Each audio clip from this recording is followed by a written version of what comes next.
The headlines tonight: NATO annulled after delegate swallows treaty. I'm so sorry, yells exploding cleaner. And bearded cleric in oily chin insertion. Those are the headlines. God, I wish they weren't.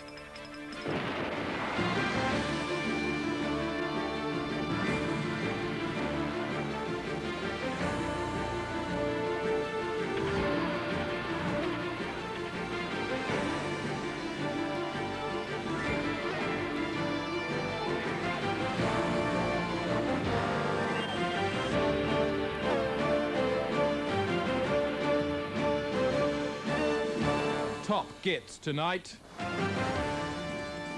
News presenter sacked in attempt to sell house to David Owen. 75,000, would that be enough, do you think? And spiders will never speak, insists ambassador. I don't think so myself. I should be very surprised if they did it in public, and I should be equally surprised if they did it in private. There's growing evidence this evening that suspects held in police cells are being eaten by police. This report from Ted Moore has that story. 4 men vanish overnight from a Reading police cell. The next detainee complains of a drain blocked with caked blood and pieces of fat on his floor. A drunk man in Chatham is banged up for the night and has his arm punched full of holes. He says the police tried to fill his arm with garlic. Just part of an increasingly muscular body of evidence that, say activists, proves that suspect eating is on the increase and that the increase is getting rapid. The best evidence of all is this: a Bow Street bastard. A special truncheon used for beating suspects which tears out cubes of flesh small enough to fry. Activist Harkin Petty says this is just one piece of evidence of suspect eating from a huge list in his head. And it's nonsense. Unexplained disappearances from police cells have doubled in the last year. Records show suspects are regularly weighed and smeared in oil. But police say this is just standard practice for young offenders. Campaigners are calling for immediate action. Without it, they say, thousands of suspects across the country could be eaten tonight by panicking policemen. It's just been It's just been announced there's to be a special inquiry into the government's handling of the Froome shipping deal, which flew to pieces last month amid accusations of gross ministerial misconduct. Our economics correspondent, Peter O'Hanrahan, is with the Minister for Ships, Michael Crane. He's just prized him out of an emergency meeting. I'm with the Minister for Ships, Michael Crane. That's what everything I've just said comes spewing straight back out of his stupid slab of a face. Mr. Crane, choppy waters for the government. Not at all, Peter. This procedure was entirely proper, and I think the inquiry will prove that the government's handling of this matter was entirely proper. So the government's ship back on course? Absolutely. Back to you, Chris. Peter, what the hell was that? This man's made a big-scale cock-up here. You let him get away with it. Now, let me speak to him. Put your earpiece next to his head and stand still. Now, Minister, there's reason to believe that you lied to the House. How do you answer that? Well, that is a very serious and unfounded allegation, and I'll be making a statement to the House based on the preliminary inquiry next week. A week is a long time in politics. Rab Butler. Shut up, Peter. Now, Minister, did you or did you not lie to the House? I will be making a full statement to the House next week. It's a simple question, yes or no. Did you or did you not lie? As the Minister for Ships sprawls on a pin, it's back to you, Chris. No, it isn't, Peter. He's about to answer the question. He's about to admit to lying to the House. You've let him get away again. Where's he gone? Over there. Well, get him back. He's in a cab. Peter, you've lost the news. What are you going to say? Sorry. Look like you mean it. Look down at the ground and say sorry. I'm sorry.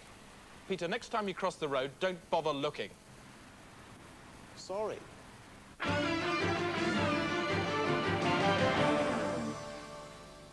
Travel now from Valerie Sinatra in her pod a mile above the centre of Great Britain.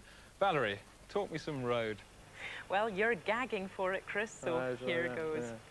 The M4 between Reading and London is still solid. That's due to the lorry driver having shed his skin across 3 lanes, so watch out for oily patches there.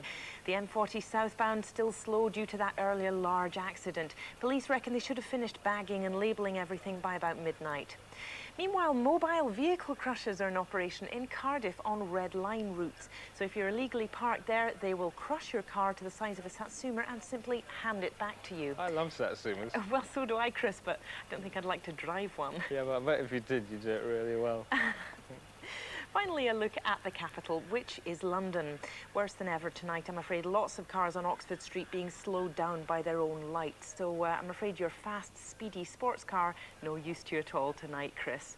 Thanks very much indeed, Valerie, and I'm sure Alan will agree she certainly is one for a fast car. She certainly is. I prefer something a little bit more comfortable myself. Well, with me, Alan, it's comfort and speed every time. Well, a fast car's a safe car. Of course, in the States, we drive a whole lot slower than you guys. Actually, I think statistically, slower cars are actually more dangerous. Yeah, but you can't be saying we should get rid of the speed limits. No. That's what I'm saying.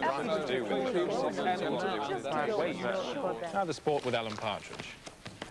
Thanks, Chris. And it's a special desk of sport this week as we look forward to all the sporting action that will take place in this year's 1994 World Cup finals in America in Alan Partridge's World Cup Countdown to 94.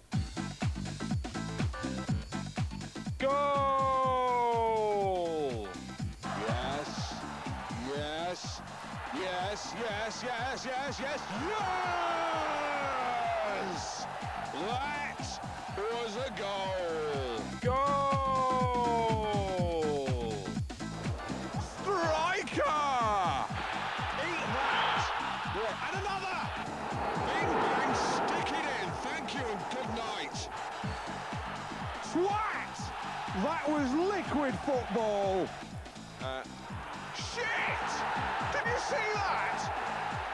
He must have a foot like a traction engine. Goal! Well, it's going to be 3 weeks of non-stop action, and to help us along and add a little bit of colour and fun to the proceedings, I've got with me a soccer meter. What's that, Alan? Well, I'll tell you, it's very simple. It's to explain the group system. Now, first of all these long arms here, these long signposts, are the venues where the matches will be played. Dallas, San Francisco, Los Angeles, and so on. If you look at me from above, you can see that these are the group. This is the group system. It's 14 groups: A, B, C, D, E, F, G, H, I, J, K, L, M, N, and there are 4 rounds. There's round 1, the red round, yellow round, blue round, red round again. That's my colour coding, not FIFA's. You won't find that with FIFA, just with me. So that's the basis of it, and as you can see, they get progressively fewer towards the centre, the ultimate goal being the World Cup. All right, let's take an example. OK, round 1 is Pasadena. Let's say it takes place in Pasadena between Chile and Paraguay, something like that. OK, and then we're through to round 2, which is, let's say it's San Francisco. We've not got much time here. San Francisco, and that goes through to Orlando. So let's take it round to Orlando there. Just move those out of the way. Where's San Francisco? Right, just going to find San Francisco. Where is it? There it is, right. So San Francisco have played Orlando, and then we're through to round 3, Los Angeles. It's not written. It's It's not written on that side. It should be, but it's blooming not. And then it's whoever wins that then we're through to the final of the World Cup. Who's that going to be? Goal!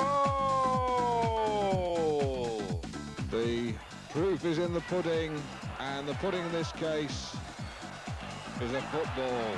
Booth, eat my goal. The goalie has got football pie all over his shirt. I'm Alan Partridge, and that will be my World Cup 94. You can come too. Join me. Thanks, Alan. More sport from you later. Absolutely, Chris. With a bit of luck, we'll have Sandy Lyle on the line. America now. Oh. If you have a baby in the States, you may well be in for a bit of a surprise when they yank it out. Barbara Wintergreen reports. San Spirito, California, where Americans keen to brood but too busy to breed pay for a prosthetic pregnancy. This is a natus, a plastic disc implanted inside the womb which expands to give the sensation of labor without being sentenced to children. And there she is. Can you see her at the top there? There she is. Say hello. That's lovely. The cervical substitute is the Formica brainchild of doctors Bill McVitie and Mortimer Marcus. Isn't that extraordinary? Starts out like that, it ends up like that. Isn't that nice? Within the woman's body. Absolutely. Comes out just like this. Whoop! At this fallopian factory, people come for a credit card conception. The price includes labor and delivery, and there's a hefty surcharge on the discharge. Among the thousands of proxy parents forking out for this flexible fetus are Anton and Lally Sampson. We've really worked hard at, we've given him his own room. He's got his Bon Jovi posters, Sharon's the Red Sox. But divorcing Americans are causing courtroom chaos in custody battles for their beloved disc. And outside the Natus Institute, Women's League protester Taya Peachman leads a womb vigil against synthetic siring. I believe you've been smashing nadi, is that true? Yeah, we have nadi smashing by the side of the road to try and de-encouragize the women who come in here thinking that they want a thing in their women. They do not. They can spend their money, but they should just remember that they're women and they have a right to live and to breathe. That's the beauty of the whole natus thing, is that if a woman wants the pain, if she wants to scream, if she wants to bleed, she can. If, however, she just wants it to pop out like a bar of soap, then she can have that option too. So it looks like this is one reproduction line where a plastic and placenta go hand in hand. Barbara Wintergreen, CBN News at the Natus Institute, San Spirito, California. The day today, because fact into doubt won't go. And we've just heard that areas in 3 of Britain's biggest cities are being evacuated due to suspect dogs. Police believe this could be the start of a mainland campaign of dog bombs threatened by the IRA last month. This report from Eugene Fraxby has got the story with him, reports. Oxford Street in London with 3 policemen and a knotted tape barrier. A stray dog was spotted here an hour ago and everybody ran out. Police then isolated the area containing the dog and told the public to clear off. Later they located it and conducted a controlled explosion.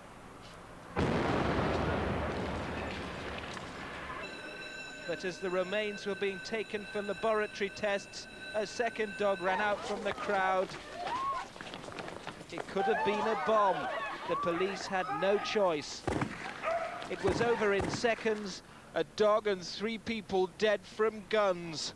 Being old, they would have died soon anyway. But the dog, which contained no explosive at all, was shot to ribbons in its prime. By 6 o'clock this evening, a monument had been built, marking the end, perhaps, of the relationship between man and dog, which today went from this to this. The only way police can neutralize bomb dogs is to spray them with a resin coating which hardens instantly to contain any explosion. The inside of the bomb dog is obviously destroyed, but the outside stays the same shape. However, if the underside is not covered, a highly directional blast launches the animal vertically to a height of over 1,000 feet. Coming up, new explosive sus laws mean any domestic dog is now a potential hazard. And an eyewitness who was caught up in more bomb dog chaos. By shooting one policeman in particular I saw, it went, No!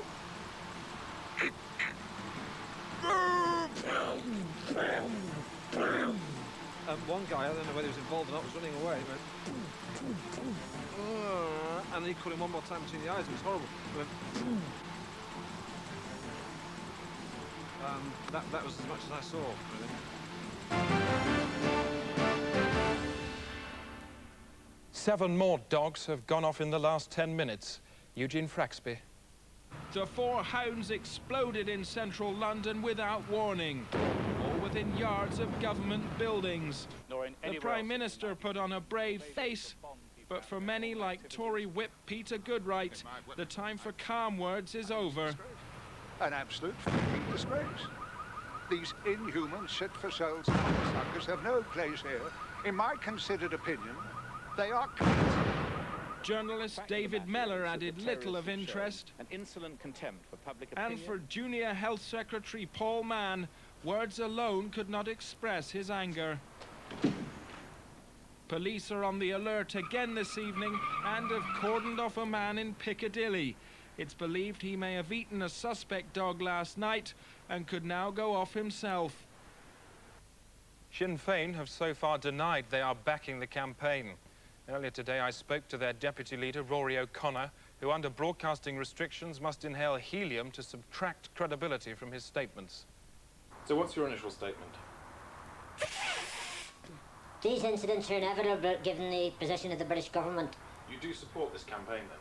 The IRA have been forced into this position. So you do support this campaign of violence? The IRA... Sinn Féin is a legitimate political party. Which supports terrorist action. Your tone is antagonistic and you're making me very angry. And since we conducted that interview, all sides in the conflict have had a meeting and have sorted everything out. The day-to-day is now available in these fine locations. The night sky over Paris. The International Hackenbecker building in Chicago. The wall of Cheops Pyramid at Giza. And the handles of 400 million petrol pumps across the globe. The huge success of the BBC's new soap opera, The Bureau, has now spread to Italy.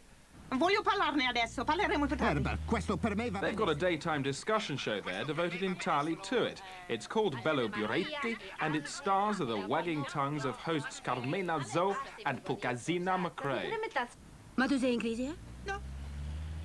Ah, siete da bravo! Ah, te grande porca! Ah, sei bravo, Maria! Más diferente. Genacín es muy masculino, ultimación de la masculino. Non un spettacolo di burattini sul lungomare a Margate. So much for the Euro Bureau. Meanwhile, back here in Britain, a nation holds its breath tonight for the 2000th edition. Puro.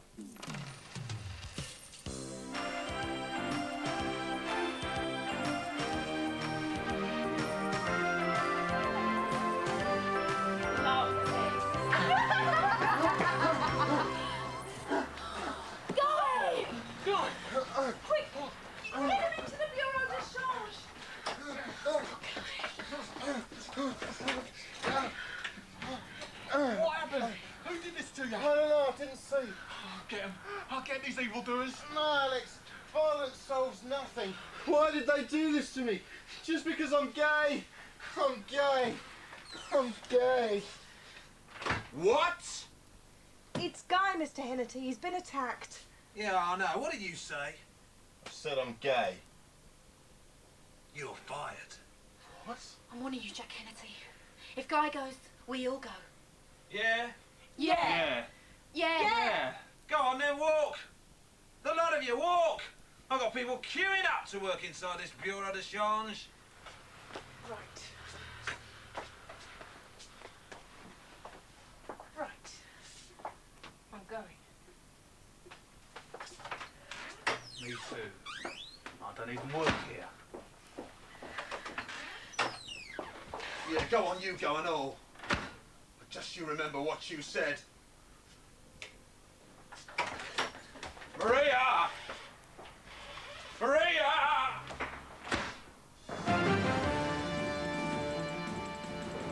I would see myself as an individual human being needing salvation, receiving it through the work of Jesus Christ. Do you find the day-to-day comes into this at all? Well, how can it not? It is day-to-day. Every day, the day-to-day? Every day, day-to-day, yeah. For you? Yes. And with a bit of luck for all these people? That's what one prays for, what one would like to see. You would like to see the day-to-day for all these people today? If your prayer was answered?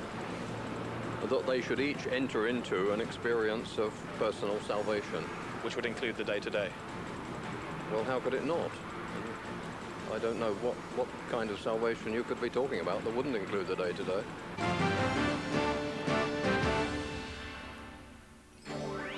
Environmation from me, Rosie May. An international ban on the hunting of waves has finally been introduced. Waves have been used for centuries to pull cars in small countries, but are now facing extinction. Over 1 million specially farmed waves are to be released into the wild this winter. Man has finally harnessed the cooling power of worms to drive a fridge. The worms inhabit an internal piping system cooling everything as they go. Cramming in more worms lowers the temperature. Worms. I'm Rosie May. My milk is green. Come drink me. Tomorrow, the Home Office release a new series of videos designed to help young people with everyday problems. They're produced in association with the Day-to-Day, and this is the first. Salted! Salted! Salted! Yeah! Salted! Hello, I'm Graham. And I'm Crispin. And today we're going to show you how to deal with a relative who's just died in your house. Let's go. Oh, look, Dad's dead. Oh, bugger. Hello, Dad. Are you dead? Right then, what you'll need is some vinegar, an oven glove, 2 ping pong balls, fresh, books, some butcher's grass, Super glue, some bungee, a salad spinner, and a chisel. 1 chili chisel and a packet of fresh, please. First, embalming. a cup of vinegar, bit of shoe polish on the wrists. and inject the corpse thoroughly with fresh. Now he's ready for the coffin.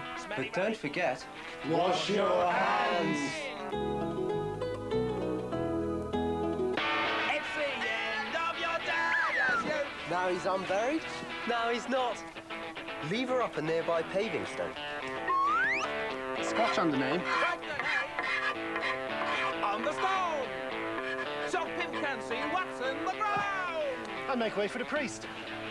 For your bouquet, stick your chisel into your salad spinner. Plunge it into the mound. Flowers!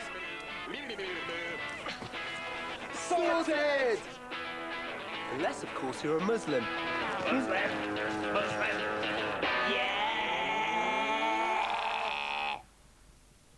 Now with the rest of today's news, Chris, thanks. It's 8 o'clock. This is the Day-to-Day. The main stories so far: the Libyan leader Colonel Gaddafi has plunged southern Europe into crisis by kidnapping Crete and towing it to a secret location off the Libyan coast. Crowds in Tripoli welcomed the news, a delighted Gaddafi waving like a girl.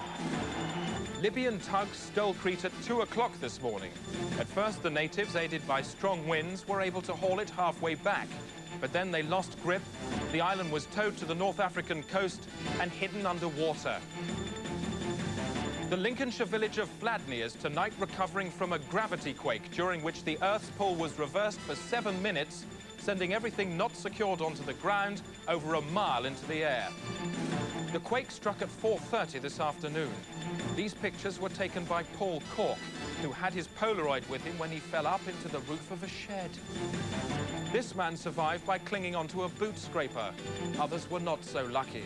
I was playing football with my cousin just in the garden there, and he jumped up to catch the ball and just kept going. His cousin later rained back onto the ground along with 4,000 other villagers. The American space shuttle Endeavour 4 sets off tonight on its special stunt mission.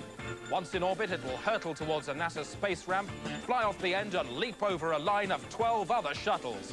It will then return to Earth tomorrow afternoon at 3:30. It's time now for our resident humorist, Brant, the physical cartoonist from the Daily Telegraph, to bloody the noses of the great and good.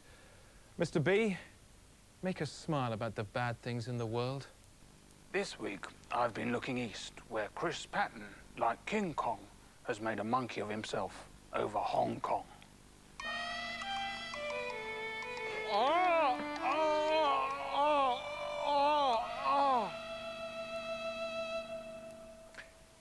An old man stands naked in front of a mirror eating soup. He is a fool. Jacques Livereau, a brilliant man and a surprisingly nice one too. Now, it's easy to tell if somebody's dead, but how can you tell if you're dead? Some people have lived to tell the tale.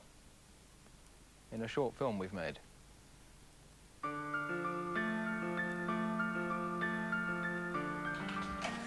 Right. Lucy Turner-Warwick is a boxing trainer in High Wycombe. She had a near-death experience when in a coma induced by a pupil. I learnt later that I had actually died. My heart stopped for, I don't know, a few seconds. I could see a tunnel, and at the end of that tunnel, a very, very bright light. I was aware of a figure standing at the end where the light was. She led me into an open plan office, and at the back there was this little separate office, and she beckoned me towards it, and on the door it said God. And there was a man, very nice, friendly man in a suit, grey hair, and I sat down and we chatted a bit. He was very jokey and jolly, and I remember he had a little sign behind his head that said, it was one of those, you know, you don't have to be mad to work here, but it helps, or something. So I thought, well, he's obviously got a sense of humour. Anyway, we talked, and then he pointed to another man in a suit with a beard and said, "That's my son." And I looked back at God, and he laughed and said, "It's a family firm," you know. And it was very, very friendly, but very boring. I'm afraid all of these people that talk of these out-of-body experiences are basically congenital liars. Chanticleer Gardsley is Professor of Psychosociology at University College London. He is a skeptic. We have a whole catalogue of examples of hospitals actually manufacturing out-of-body experiences whereby they attach patients to wires and actually lift them up towards the ceiling, therefore creating in the patient a feeling of literally lifting out of their bodies. In laboratory experiments, scientists artificially created near-death experiences in mice. They fired hungry mice against a wall with a specially calibrated gun. Food was placed on a shelf above the comatose mice. If they had a soul, it would leave the mouse's body, float upwards, and eat. The results showed that afterwards, the mice felt as if they had just eaten. More proof was provided by the out-of-body experience of Leslie Safrat. I could actually see myself coming out of my mouth as vomit, but it wasn't just as vomit, it was like as vomit in a dress, and then I woke up and I was a woman. I went into my experience as a man, but left it as a woman. Something definitely happened, but I don't know what. So how do you explain the case of Keith Phillips, who returned from his out-of-body experience as a woman? He didn't. But we filmed it, and there's an awful lot of evidence to show that that's the case. No, there isn't. Do you believe in God? Oh, yes. And I liked him. I like him. I love him, but I don't want to go and work for him. Not yet. An optimist sees half a pint of milk, he says it is half full. A pessimist sees half a pint of milk, he says it is half empty. I see half a pint of milk, I say it is sour. No time for anything but the weather. A lot of snow around. Pretty grim out there, isn't it, Sylvester? Yes, Chris, most of Britain will be waking up tomorrow to a carpet of white dung. Thanks, mate. And that's it. No time left for the headlines. That's the day today. 9 o'clock BBC 2 tomorrow night. We'll start again. Until then, thanks very much for watching. Just remains for me to wish you a very good night.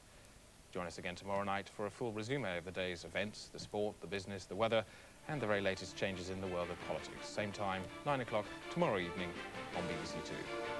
That's the day today, keeping you abreast of the very latest changes in local, national, and international news.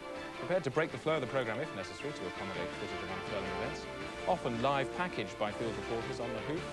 Those who know that news is paramount, and only the most recently hatched news egg has any currency at all. That's the day today. It's fittest, sharpest news programmes, full sport, keeping you abreast of football matches.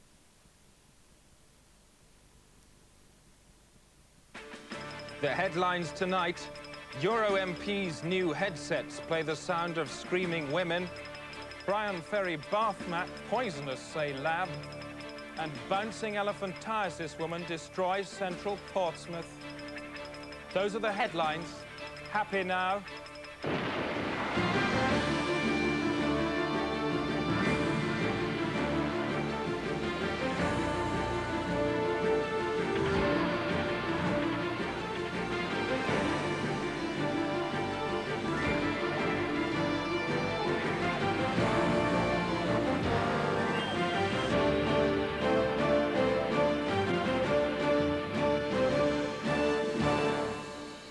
Hello, sir. On the day-to-day tonight, MP in heartless outburst after bomb goes off in Hurd's bath. Well, one bomb's going off in the Foreign Secretary's hand, but all he does is say, well, I didn't need that hand anyway. And a warm handshake from Michael Heseltine for the children he is about to release into the woods and shoot. How do you do? Nice to say hello to you. The Bank of England is in chaos following the discovery that the pound has been stolen. As the news broke, trading rooms were plunged into chaos. What's happening? Even seasoned campaigners known for grace under pressure reduced to squawking the day's panicked cry. What's happening? What's happening? The pound was stolen at 1:30 this afternoon by thieves dressed as cleaners. They drove a white Montego. Helicopter police gave chase, but despite the shunt, the men escaped, making good with their legs across open ground. As city markets crashed and flew off, the government tried to stabilise the economy with an emergency currency based on the Queen's eggs, several thousand of which were removed from her ovaries in 1953 and held in reserve. This meant anyone mad enough to seize on the panic selling of dead pounds could become a dollar millionaire in less than an hour. How much money have you personally made today? Probably about 10 million. Wow. Throughout the day, bank officials have refused to confirm the rumours that the pound was only vulnerable at all because they removed it to play with at lunchtime and forgot to put it back. Later tonight, we'll be asking Malcolm Rifkin for his view and asking him why he likes pulling the legs off live dogs and shooting foreign policemen. The Day Today, Homicide News. I'm Alan Partridge. Hello. Rally driving. The championships start tonight, but here's what I got up to this morning. Hi, you join me with Susie Herper, one of this Britain's top lady rally drivers. Susie, you're going to be subjecting me to some atrocious punishment. What's that? Well, I'm going to take you around the course that I won the rally on recently. Right, fantastic. And the stickers, what are the stickers for? Advertising. It's as simple as that. Yeah. Really is that simple. Before we go around the course, just to explain, this is a modern camera that will be watching all my facial movements. It's the size of a slim Panatella cigar. One more thing, it's a great model, it goes like a bomb, and the car's not bad either. Come on, let's go burn some rubber. I see you quite, oh, hey! Hey! Spunky lady! Hence the bumpiness. Yeah, you certainly know how to handle this bitch. You keep her in line. I like it. It's good. You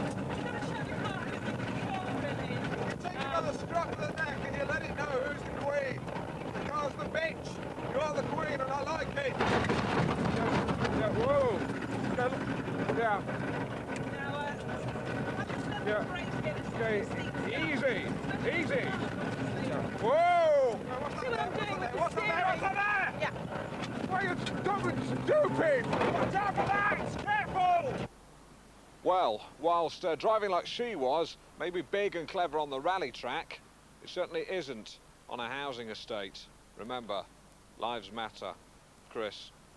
It's been revealed that the junior Treasury Minister, Michael Portillo, carries a sawn-off shotgun to constituency meetings, corners children in parks and chews their cheeks, and has frequent sexual intercourse with stray animals, claiming, as long as it's got a backbone, I'll do it. That story we reported last week and have since discovered it to be untrue. Paul Botang. Do you feel that young people are taking the right cues from their culture? I think young people make a contribution and indeed form the culture in which they live and in which we all live. How do you feel about some of the more dangerous elements of their cultural melee? I don't know what you mean by their more dangerous elements. We're talking bang. I'm talking guns. I'm talking about people like Uzi MC, the blood rap movement, Herman the Tosser. How do you feel when young people are presented with the sort of stuff that they're churning out? I think it's rather sad. When somebody listens to Herman the Tosser? And I think that there are very many young people who are turned off by that violence, by that sexism, by that racism, and by that homophobia. Are you levelling all those accusations at Herman the Tosser? No, I'm not.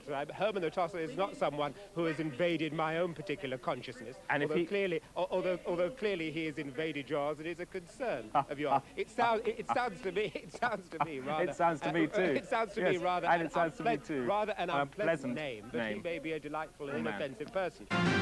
The day today. The last scintilla of doubt just rode out of town. The American serial killer Chapman Baxter is to be executed today by the dead body of his last victim.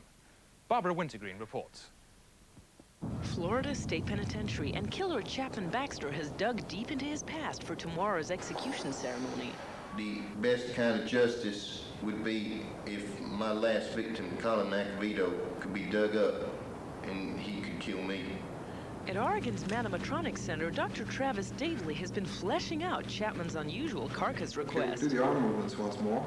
Coffin Boffin Travis has undertaken to manomatrize Colin Acavito, the man who Baxter blasted in the past. He's even helping him to speak from the grave. There's three sample voices. The first one is a kind of generic voice. Justice. The second one is Martin Sheen. Justice.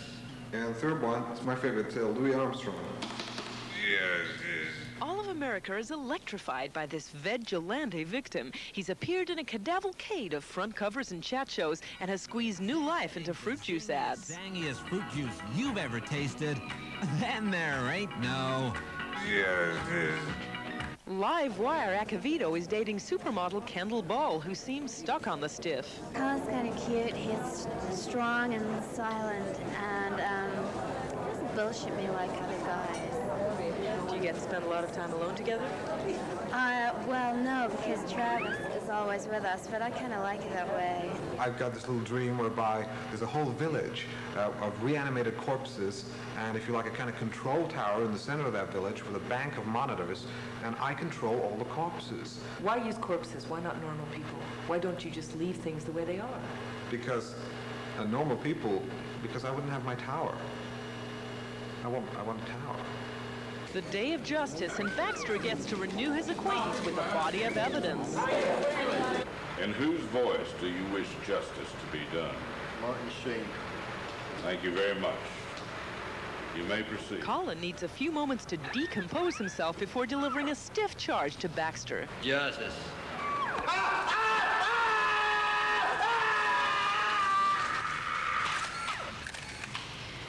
So, as Chapman Baxter came here to bury his past, looks like his past has come to bury him.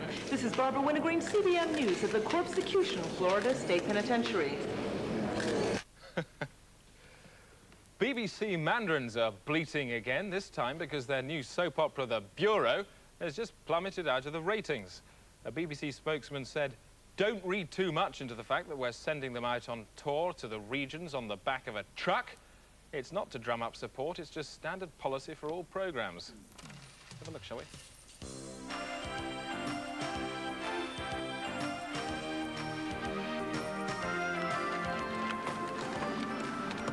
Maria? Yeah? You know I'm gay? Well, do you think it's possible for a gay man to love a woman? Of course it is, Guy. There's no rules to love. You've got to follow your heart. Maria? Yeah? I love you. Watch out, it's Hannity. Boy, I'm trying to run a high-class bureau de change, not some two-bit nipple peep show in Rio de Janeiro. Ange, where you been all day? We've been worrying about you. It's not Ange anymore, actually. It's Mrs. Hannity to you.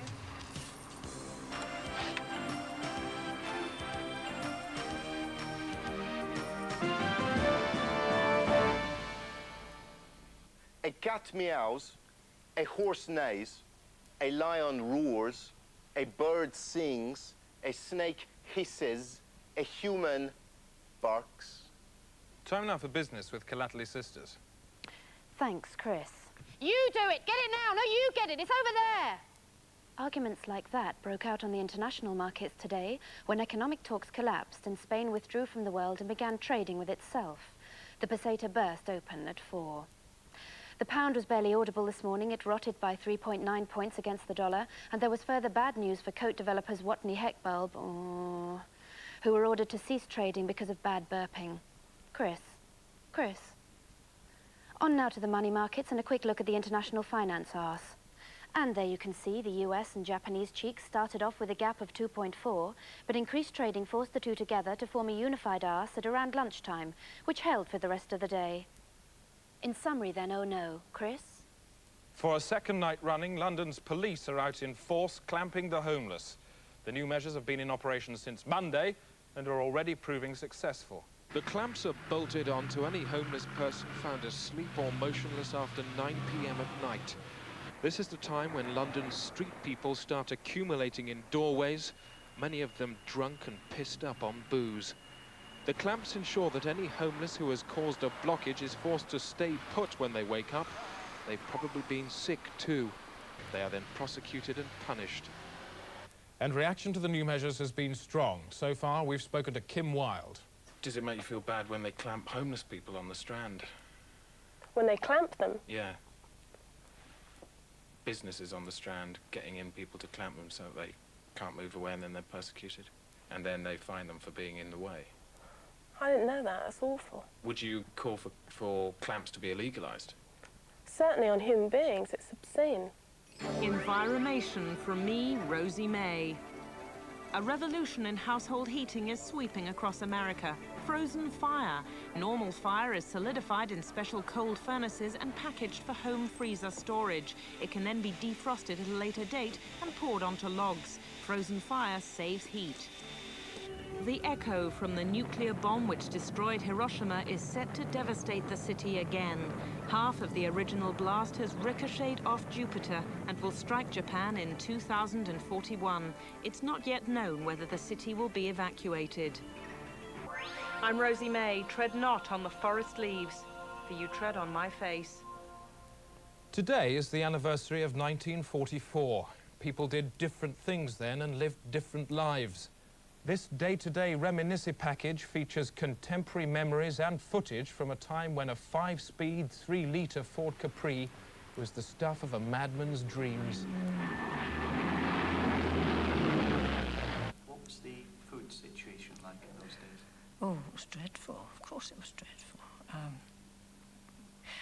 Sometimes we even had to eat bits of the house, bricks, and the mortar was tastier than the actual bricks because, I mean, after all, that had been mixed up once, and so you could mix it up again.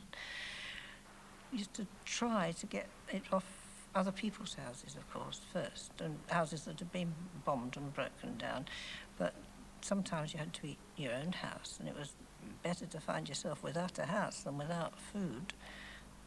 Electricity was very, very expensive, but you had to have a light of some kind, so we had perhaps, I don't know, we thought it was quite a good idea. You see, babies have such a lot of energy. They're always on the go. So we used to connect the house to a baby, and that used to keep the lights going. I don't remember much about 1945 because that was the year, that was my hibernation year. Can I have your name? Elwood Vickery. You'd go and get your ticket and find out when you had to hibernate, and then you'd be given just a few weeks to get yourself organised. And, you know, you knew you had to keep going. We got into a box and curled up, and you went to sleep. It was our bit of the war effort, really, to keep ourselves out of the way.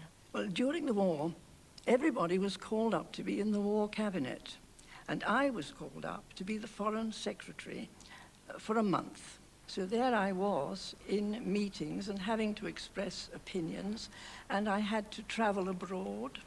I went over to France, and I met the French foreign minister, and he was really quite impressed because my French really was rather good. So we had conversations with me understanding everything he said and answering him, but whether I answered him properly, I don't know. This is the day-to-day. Still to come, controversy over new Treasury appointment. I'm sick to death of this. All I ever get, Treasury, Treasury, Treasury. That's all I ever hear. I'm sick of it. I've had enough. Just all of you off. And new anti-shoplifting measures for a B&Q store in Bracknell. If I catch anybody stealing anything from the shop, then I shoot it through the mouth with this.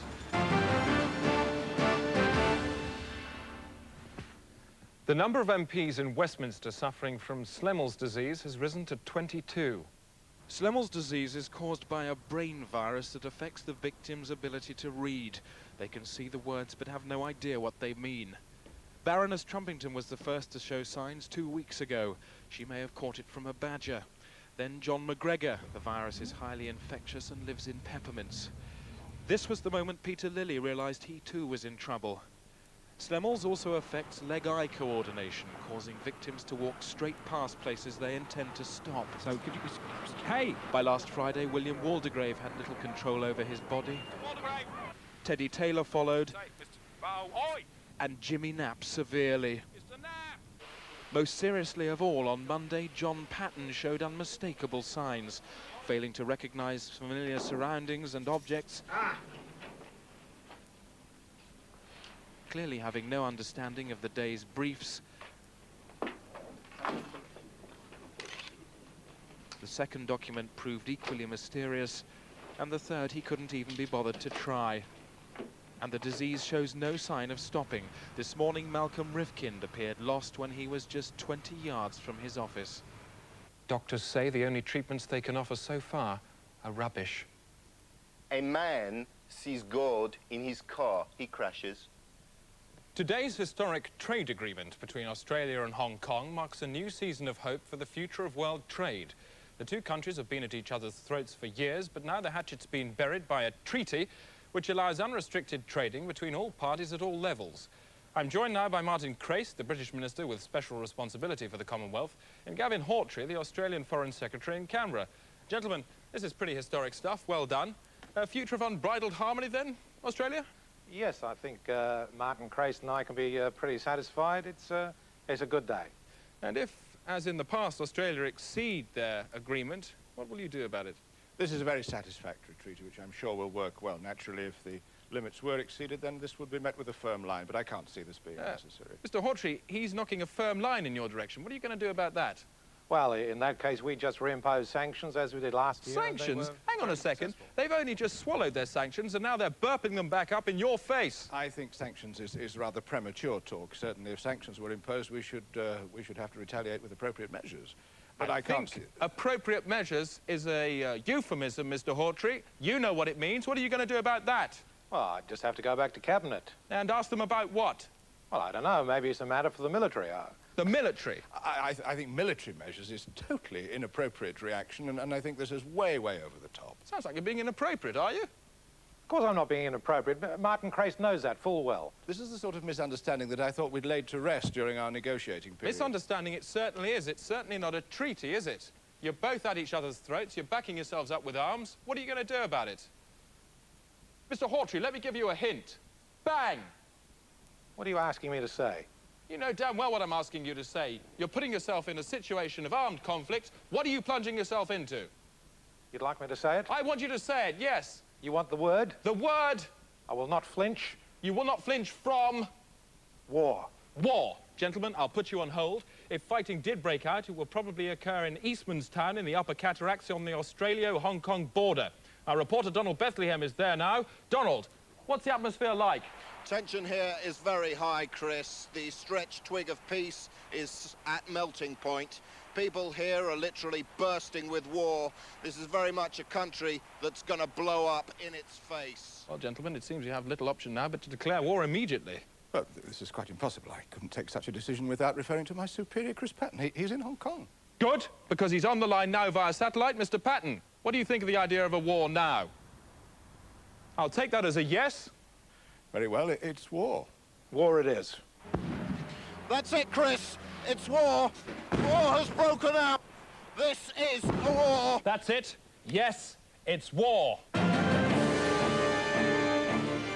From now on, the day-to-day will be providing the most immediate coverage of any war ever fought.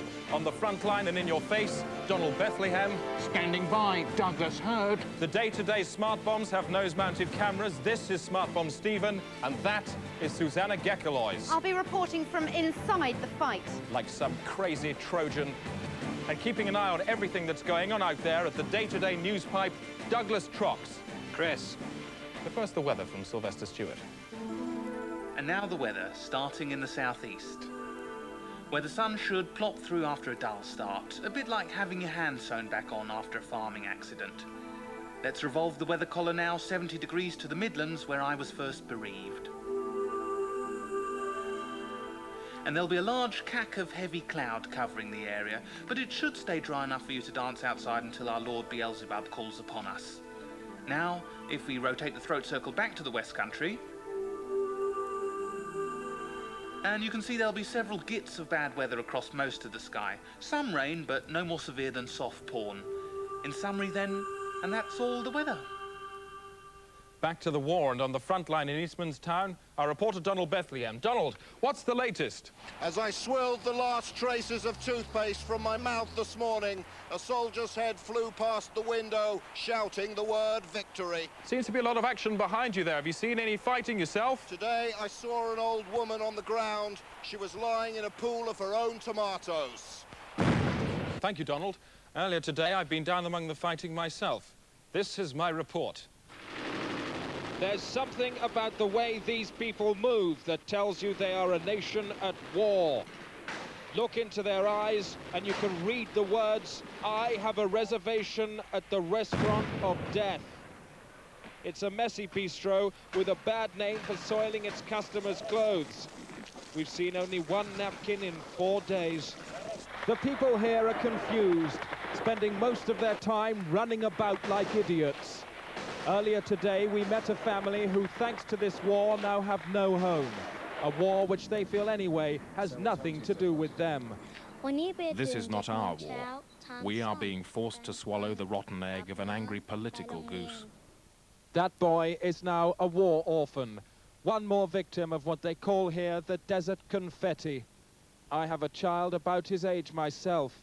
When I phoned him 10 minutes ago, I told him to move out of the house to make room for his new brother. Back live now. Progress on the day-to-day smart bomb. Jonathan, get rid of Hurd. Thanks. Well, as you can see, Chris, there's the missile cruising about 2,000 per second, trying to locate the target, the soldier it's aimed at. There's the soldier, it goes in through the mouth, there, down the esophagus, into the stomach. There's the explosion. Absolutely bang. That's the day-to-day, bringing you another tear on the face of the world's mother. Alan, sport. Thanks, Chris. And now some late-night soccer results. I'm Alan Partridge, this is Division 2. Hull Paragraph 5, Portsmouth Bubblejet 1. Sheffield Hysterical 3, Chunky Norwich 1. Richmond Arithmetic versus Nottingham Marjorie match postponed due to bent pitch. Good night.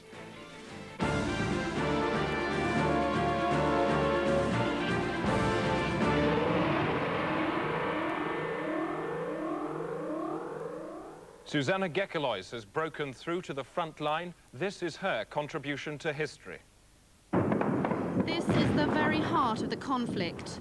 The men here have been fighting non-stop for 3 days. We drove in at night, straight into the middle of a rocket battle.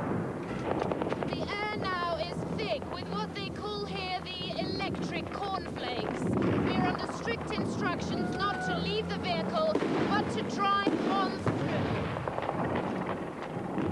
With no cover, we ran across open space to a nearby house. We found an injured man. We did our best. There are always casualties in war. There was a family sheltering in the back room. We had no tongue in common, but through the universal language of mutual need, I knew she was saying, "Come, set your equipment up in our refuge. The world must see this mess." These brave people are now sleeping, but they know that tomorrow our aerials and transmitters could make this house a prime target. Chris. Back to the war now, and in the noise and heat of what they call here the flying scissor beans, there is no optimism, or at least wasn't, until just 2 minutes ago when we received these pictures of a miracle from the front line less than a mile from where I'm sitting. This was the scented rose in the bum gut of Satan, for here at 7:13 precisely, the fighting stopped. Soldiers who moments earlier had been shooting each other's teeth out suddenly put down their guns and joined in peaceful commune. Some played games, or like these men, planned a musical. The reason for this outburst of calm lay inside a shed, for here the massed forces of two world powers were unified by nothing more than the distress of a cat stuck on a high shelf. No one knows how it got there, but these brave fighting men, moved by the simplicity of the animal's plight, decided to forget their differences and try to get it down.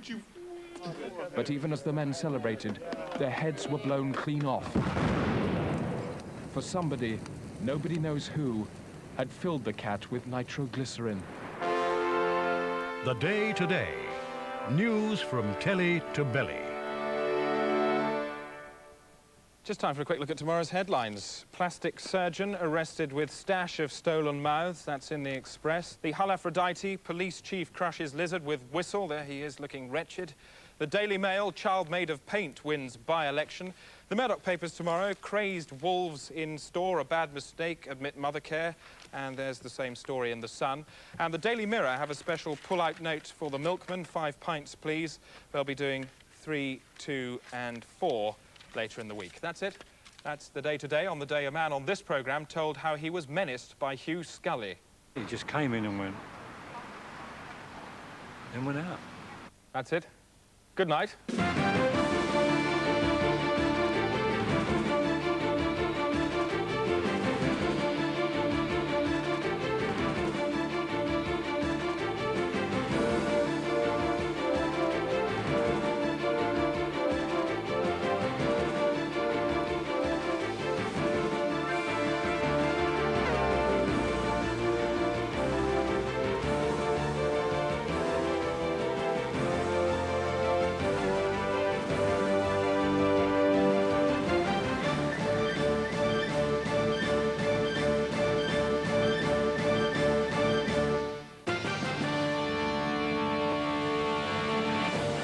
Available from now on commercial video.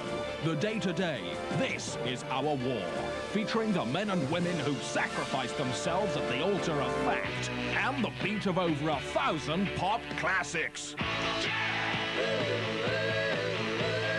Get down on it. Get down on it. Get down. Dreadlock holiday. Dreadlock holiday. Clap, clap. Clap, clap. Clap, clap. Clap. Sorry, I'm a lady. You really got me. You really got me. Gotta stop sucking up. Gotta stop sucking up. Yeah, yeah. Stop, stop, stop, stop. I'm wishing on a star.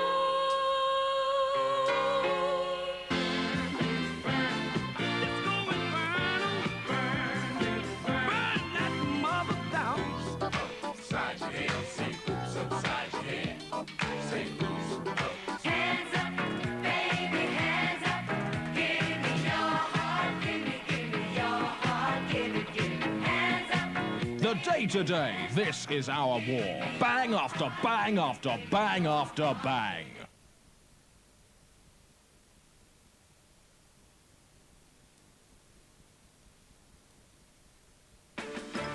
The headlines tonight: fist-headed man destroys church, car drives past window in town, and Leicester man wins right to eat sister. Now fact me till I fart.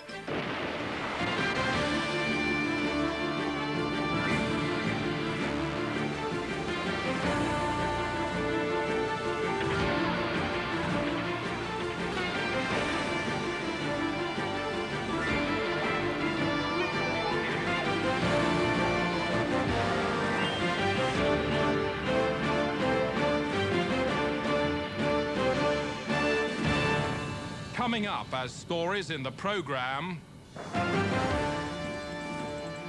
Peace talks collapse as Serbs strap 400 monkeys to the back of Owen's Volvo. That does make it harder to reverse. And leave us alone, say men from Saturn. We want to go about our daily routines as far as is at all possible. Buckingham Palace has announced that over 40 members of royal staff have been destroyed to save money. The 43 workers learned of their fate after church on Sunday. They met the Queen and were told they would be slaughtered with scythes. That evening, they were herded into a Sandringham attic and culled in less than 10 minutes. It's not known who conducted the killings, but Princess Margaret is believed to have been involved. She was overheard yesterday saying, "You should have seen the looks on their faces. I laughed and laughed and laughed."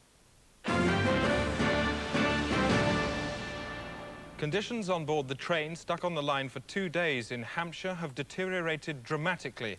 There are fears now for the lives and sanity of those on board. Ted Moore has that story reporting. At first, the concern was for the commuters, stuck on a train because a signal got jammed by a dead bird. But when farmer Peter Yates took them sandwiches this afternoon, the situation changed dramatically. 2 commuters jumped him like raptors and threw him aboard. 20 minutes later, he managed to get off the train and tried to escape, but was lassoed by a man with a rope and pulped. Just over an hour after that, a naked Mr. Yates appeared briefly for the last time, trying to haul himself out of a window, but it was a naff effort. Most ominously this evening, the commuters were seen struggling with a sack containing an object that was obviously as heavy as a human body, and then throwing some kind of weird ritual. Many here fear the worst, that Mr. Yates has been killed and sacrificed by a group of ordinary men and women who less than 2 days ago were content to sit opposite each other in silence, yet today beat their chests and yell like savages.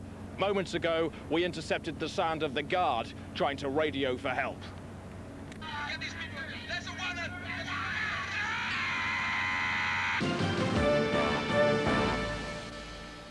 Time now for Sport with Alan Partridge. Alan, got to say that soccer commentary was brilliant last night. Thank you. It really was. I mean, I'm not very interested in soccer, but I was totally absorbed and entertained by the whole thing. Great. Tell you what, take a bit of extra time if you want. Do as much as you like on this. I'll be enjoying this too. Tonight, we are going to look at self-defence. Brilliant. Now, self-defence is no longer the preserve of hard men like Charles Bronson and Lee Marvin.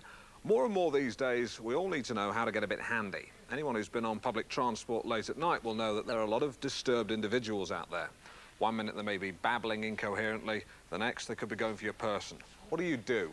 Well, this week is National Self-Defence Week, so who better to tell us than one of Britain's best-loved judo fighting people, Commonwealth silver medalist Adam Neils. Adam. Hi. Now, self-defence is not simply about punching someone repeatedly in the face till they're unconscious, is it? No, it's exactly what it says. It's defending yourself, self-defence with the minimum of force. Weaponry? No, just your body, that's all. Snooker ball in a sock? No, we teach people how to deal with that, but... What do you call those things with 2 sticks with a chain between them? Nunchaka. Yeah, I like those. Now, can we actually see some of the basics? Can you sort of talk me through the basics? Okay, Tanya, basics of self-defence. Right. Well, we teach people to deal with anything from a sort of general invasion of body space through to a specific act of aggression. Right. So if I was to go like this, wait, no, talk. I can't breathe. So she's now wrested control away from you. I cannot breathe. Sorry. Okay, that's good. She's wrested control away from you and has overcome you. The aggression's been turned against you. What happens if someone attacks you from behind? Right. If you were to attack me from right, I throw you. I could throw you. I could use an elbow block against you, or I could shock you, immobilise you with just twisting the skin. Something. Get off, Chris.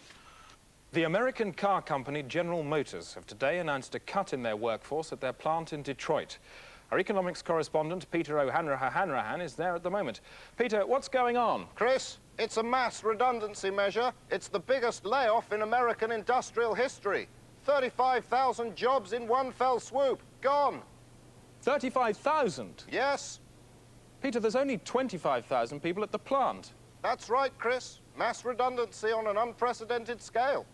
Well, would you mind telling me how the plant can function on minus 10,000 workers? I don't know, Chris. You tell me. I'll tell you what, Peter. You mean 3,500 workers have been sacked? No, 35,000. It's all here. Let me see what you've got down there. It's 3,500. You're Peter, right. I want to see it. I don't want to hear anything more out of your mouth. I don't believe it. Now, show me your notes. No, Yes. It's 3,500. Show me. I don't believe what you're saying. I just want to see the numbers. Now hold them up. Hold them up and keep them up. And rotate them 180 degrees in my favor. Do it.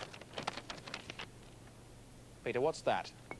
I don't have a monitor, Chris. I can't see what you're doing. You know what I'm talking about. It's just above your right eye. Yes. A cobweb? And how's a cobweb going to dig you out of your numerical mess? I don't know. Peter, you're lying in a news grave. Do you know what's written on your headstone? News. Peter, thank you. Peter O'Hanrahan, live in Detroit.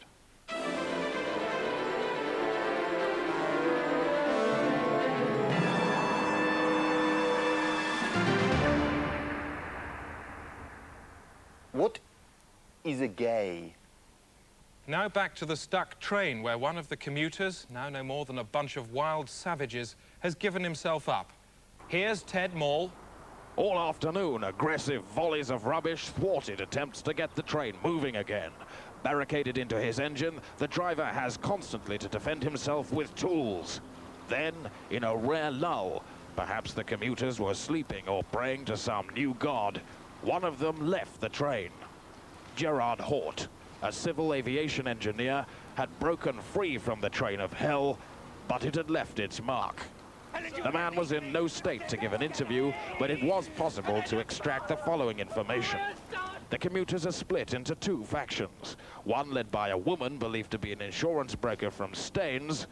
They wear blue ink on their heads, and a smaller group who worship fire. They rallied round a grease monkey from Acton.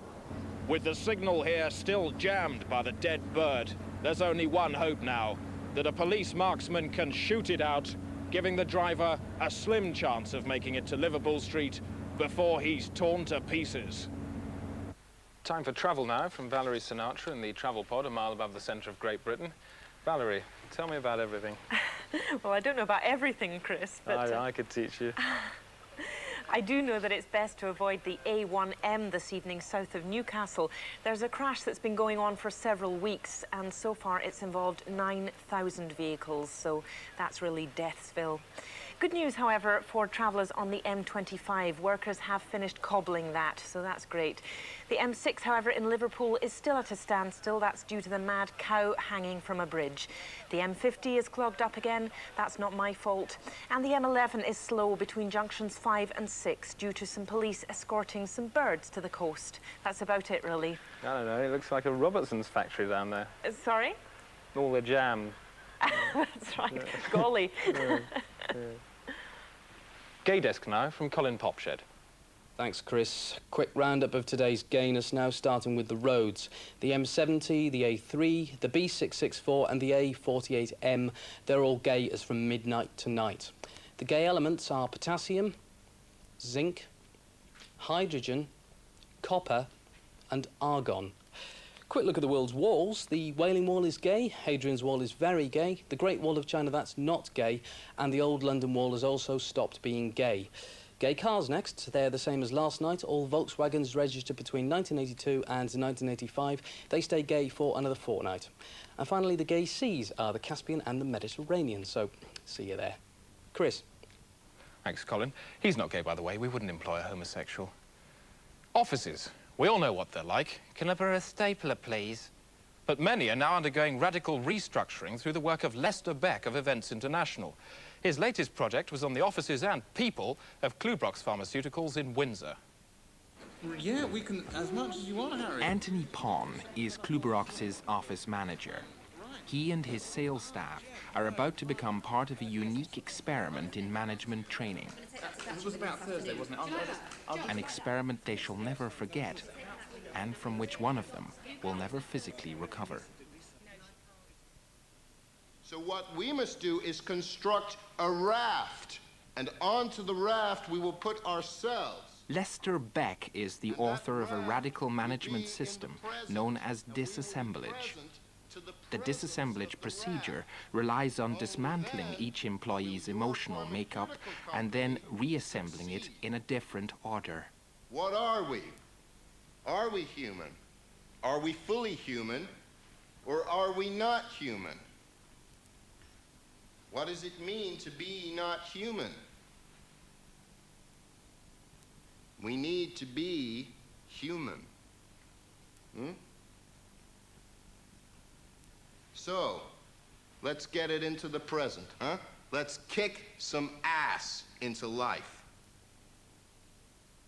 The team convene at 6 a.m. of the first day and are immediately disassembled. You know that you often say instead of speaking? Did you know that? No. Does everyone else notice this about Anthony? Yes. Therefore, every time you say we're going to remind you that you're saying by going as well, okay? Don't take it personal. I'm the office. I'm the office manager. I'm responsible for the round. I'm the office manager. Yeah, all right. Stop it. Stop it. Good. I want you to give Christine a gift, and the gift you're going to give Christine is the gift of the truth of who she is to you. John. You dress like an old lady and you've got a stupid face. Good. Hit Christine. Christine, say thank you. Thank you. Good. Lisa. You're hairy and you're lonely and you've got a... Just two will do, Lisa. Well, you're hairy and you're lonely. Hit Christine. Good. Anthony. You've got no sense of humor and you're always there. Christine, hit Anthony. Oh. Good. Good. Beck takes the team out into the field to test purchasing techniques. Okay, what we're going to do is we're going to buy a newspaper, okay? And this is where we're going to get what we want. John. Hey, hello, my name's John. I'd like a Today newspaper, please. It's 2025, yep. He's got the right change. Thanks very much. Thank you very much. Good, John. Anthony. Lester, can I just ask, are we, is it... Buy a paper, Anthony. One thing, though. Buy a paper. Can I don't know, because I've already bought one, you see. I don't know whether I should buy the same one or... That's not important for the exercise. Can I have a... please stop it! Come on, Anthony, buy a paper. Come on. Okay, buy some candy, I don't care. I don't go on. That's all. I got the mirror. I got it. I got the mirror. Coming up, Clinton welcomed home after machine gunning 400 buffalo. And the siege on the stuck train has ended. A police marksman shot the dead bird out of the signal at 7 o'clock this evening. And the train, which had been stuck on the line for 57 hours, full of commuters going berserk, pulled off in a cloud of burnt diesel. By the time they arrived in London, most of the commuters had put their clothes back on and wiped off the blood. More cuts in the NHS have been announced today. Here with a resume of its 30-year decline, Fiona Harlem. Few people would deny that were it one of its own patients, the NHS would be on the critical list. What was once the healthy, bouncing boy child of Ernest Bevan is now barely more than a disease-racked, breathless corpse. But why? In 1979, funding for the NHS stood at over £10 billion. But by the late 80s, government cuts left the service with 37% less cash. So that's only 3% in real terms. So what in the end will happen to this? Chris. Thank you, Fiona. I'm joined now by the Junior Minister of Health in our one-to-one discussion area, Matthew Crean. Now, Mr. Crean, you've taken the money out of the NHS. You're the man responsible here. What do you say? I want to say I want to discuss this report. Well, let's not discuss this report. Let's discuss the figures. No, we have to discuss the report because this report is a tissue of lies. It is, Hang on a usual. second. Let's just stick to the figures, shall we? You're destroying the lives of patients. What do you say about that? that? I want to stick to this report. This report is a tissue of lies. It's completely jaundiced. What are you saying? Lies? Absolute lies. It's nonsense from beginning to end. How dare you say this? I think this report is a perfect example of tabloid television. Right, and I'm it's not very prepared to listen to this. I'm not having any more of this. I didn't come here for this evening. I certainly didn't want to talk to people like you. Don't ever come back again. I really can't have any of this fucking bastard anyway. I'm going home now. I'm off. I'm never coming back.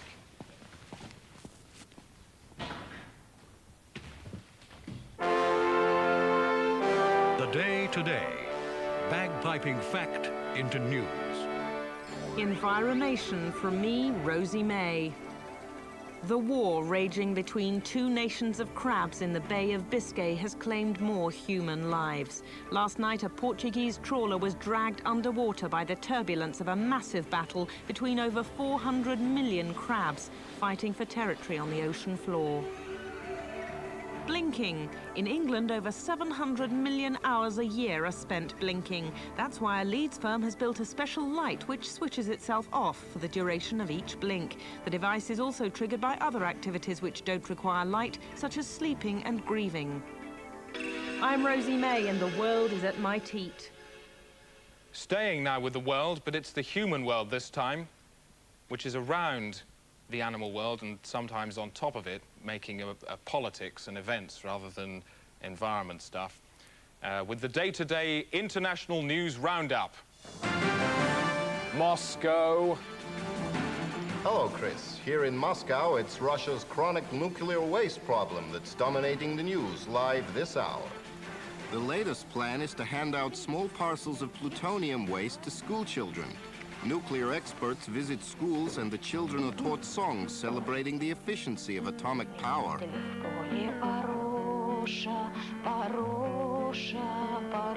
At the end of the day, the children queue up for their plutonium, which comes in a bag bearing the instruction, take this home and deal with it.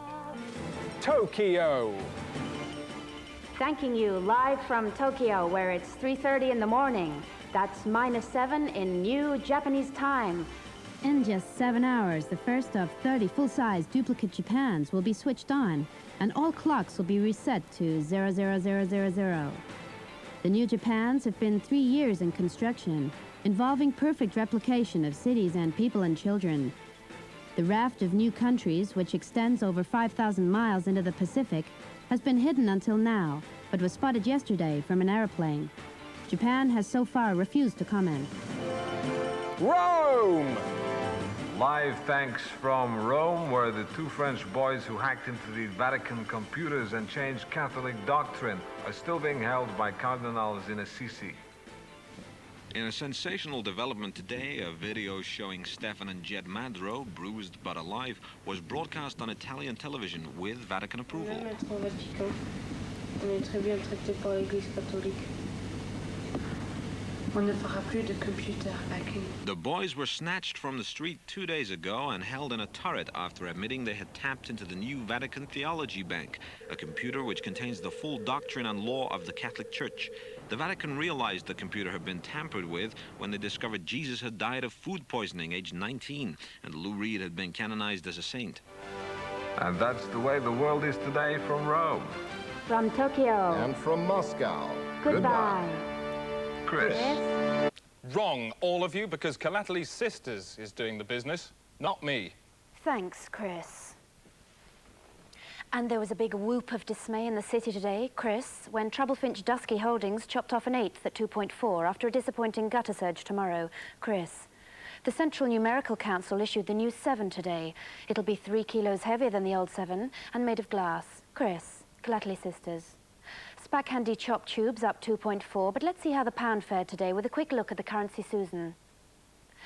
And as you can see, it started off the day quite healthily as a medium Susan, while the yen surged to a quite attractive, popular Susan by close of trading, with the mark resting on a plain, dumpy Susan with bad ears.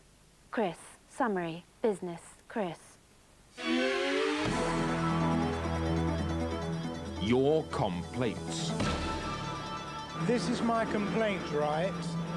TV is the most unkinning, unhappening, unsucceeded piece of sheet in the hood right now. You gotta get it. Totally discount ya. More in the area, see, I'm talking. More ragger, more boggle, more death metal and Belgian house. You hear me? Let's get TV banging, mud the far cuss. When I drive my car, I am not driving, I am participating in a conspiracy called traffic. I will walk. Time now for the weather from Sylvester Stewart on the Weather Pinball. Starting tonight in the southwest, where it should rain in drops the size of a wrestler, but fortunately, most of the rain, they're not quite reaching the ground. On now to Scotland and the north of England, quite warm, about the temperature of a cow. However, a very stupid area of low pressure moving in from the Midlands will bring some heavy breezes later on, a bit like the first rush of euphoria induced by a large dose of heroin. On to the northeast, there'll be some heavy thunder there, about as loud as a woman. So the summary then? Cool showers wet, cool showers wet, cool showers wet, cool showers wet, cool showers wet. Time now for Alan Partridge. Got some sport for us? Certainly have, Chris. Great. And just some late-night soccer results. Here they are for Division 2. Sheffield Bonanza 1, Dynamo Aberdare 4, Manchester Coherent 2, Gil Morel 2. And the Scottish Division 1 game between Taste of Dunfermline and Strathcarnage cannot be stopped. Good night. Your complaints. This is my complaint, right? TV is the most unkinking, unhappening, unsus piece of sheet in the hood right now. Look at the lens, please. Oh, sorry. You gotta get it. Totally discount you. More in the area, see? I'm talking more rugger, more boogle, more death, mental and... Death metal. Well, death metal and Belgian house. You hear me? Let's get TV banging, mud the far cuss. And look at the camera again and nod your head as you say that. Mud the far cuss. And say that again once more into the camera, the last bit. Mud the far cuss. Thank you, sir. Back now to the day-to-day documentary on the efforts of Lester Beck to revamp the people and offices of Cluberox Chemicals in Windsor. Okay, let's make the Day 3, and Lester Beck places a powerful new variable in the office environment. If we released a live pig into the office, how would you be able to cope? Lisa. What, the pig that's our anger? Within us. No, pig. A real pig. What would happen? Would you be able to cope? Let's see. Okay, please release the pig. Release the pig, please. Oh, Thank no, you. it's a pig. Okay, It's this a is pig. Snorkel. Say hello to Snorkel the pig. Get involved with the pig. Who allowed you to Get involved this with pig the in pig. my... It's standard practice in Events International to intertextualize. This is my office. This is my office. Get this pig. Get a knife. Get this. Get a knife. Let's kill it. Stop it. Get a knife or something. This is my office. You have. I think, will you, Andrew, just because it might drop his baby. Shouting. It might have a baby. It will if you keep shouting. Listen to Christine. She's speaking sense and here. you stop shouting, and please, can we let's just put some paper down and keep it happy. Right. Come on now. Come on, pig. Christine. We've got an apple. Come on, you just sit on that, and I guess some water. Hello. See, the pig doesn't care about you, but you care about the pig. This is your problem. Would you get to my desk, please? Yes. Hello. We're a bit tied up at the moment. Can you wait? Tell him about the pig. We've got we got something happening. I'm so sorry. We've got a pig in the office. A pig. Yes, it is a real one. Please continue that conversation. Meanwhile, in training sessions, one employee, John Histons, questions Beck's techniques. Let me ask you a question. When you go to the toilet, do you have an Armitage Shanks interface defecation scenario, or do you just have a shit? Mummy's gone. And you want to cry like a baby. You... That's good, John. Help him onto the carpet. Down you come. And John, I want you to imagine that the carpet is your mother. Beat up on your mom who left you. Go on. Get it out, John. Go on. Go on, hit it. Hit it, John. Don't cheat on yourself. Imagine it's your mother. Go on. It's your mother. Where did you go? Kick it. Go and kick it as She well. left you, Kick John. it. She didn't understand that you were suffering, and it's taken you 25 years to get Get it. over it. Really But get you're it back doing for it everything now, she's done John. to me That's over the years. good. Just get Beat in up on the there. carpet. Go on, John. Don't give up. She's taken all the best years of my life. Just get in there. Christine, don't get too excited. Okay, let's look at next week, please. 3 months later, the office at Kluberox has been rationalised. Can you tell them to ring back in 5, please? And the Egham account, can I'll you do everyone on the same day as coffee. Excellent. No problem. Good. No problem. Lisa, now, the dry calling in the Windsor area was very weak last week. If you could really push it next week, that would be excellent, okay? Yes, I can. Brilliant, that's all. For John Histons, the training course was his last memory of the company. He left shortly after it to follow a new direction. A lot of people are very surprised, you know, that I ended up in the butcher's. But the office, well, it wasn't really me, you know. But here, you know, I know I've got exactly what to do. I like meat. I like working with meat. I'm happy with it. In a way, I respect it more than people. And if you were to see Lester back again, how would you react? I'd probably I'd stab him with this knife. Yeah. The Day Today. News Filch. And just time for a quick look at tomorrow's... The Independent, Bank of England recovers from swollen chairman unusualness. The Telegraph go with Simon Rattle lost in Cress. The Daily Mail, pretty keen on lassoed bat wins Booker. They devote 4 pages to that. The Daily Mirror, rather upset. Fleetwood Mac buried in dog avalanche. And today, ride with old woman killed by little glass planet. It's a story there by Andrew Penman. Due to a printing error, tomorrow's Guardian is full of water. That's it. That's the day today, on the day the world learned that Cliff Richard is pregnant. Good night.